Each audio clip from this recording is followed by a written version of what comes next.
And then, finally, Van Helsing puts a name to this evil.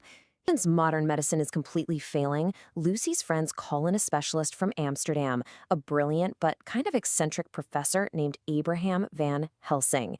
And he is the first one to look at all the evidence and realize they're not fighting a disease. This isn't something you can find in a medical textbook.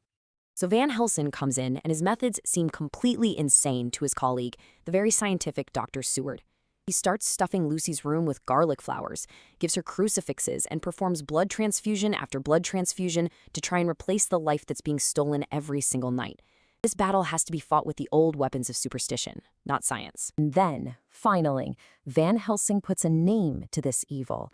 He explains that Lucy is the victim of the undead, the Nosferatu, and this is the huge turning point in the story. The mystery is solved, they know what they are fighting, and now the hunt can finally begin.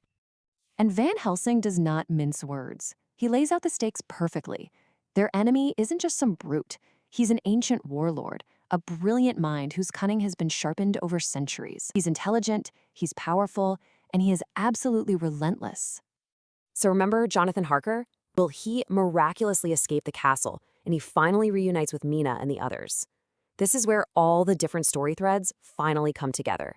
Their shared knowledge, Harker's eyewitness account, Van Helsing's expertise, their friends' determination, transforms them from victims into a crew of light, dedicated to one thing: hunting Dracula down. And listen, this isn't just a monster hunt, it's a strategic campaign. Van Helsing basically teaches them the vampire rulebook, outlining both Dracula's incredible powers and, more importantly, his critical weaknesses.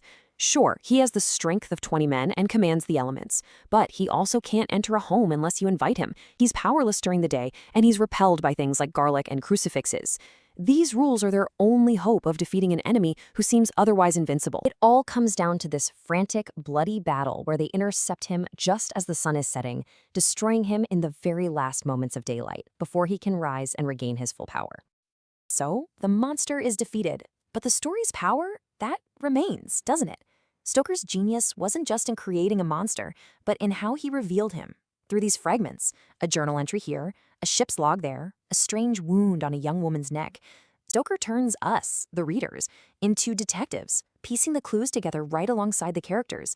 We feel their dawning horror because it becomes our own as we finally understand the true anatomy of his monster.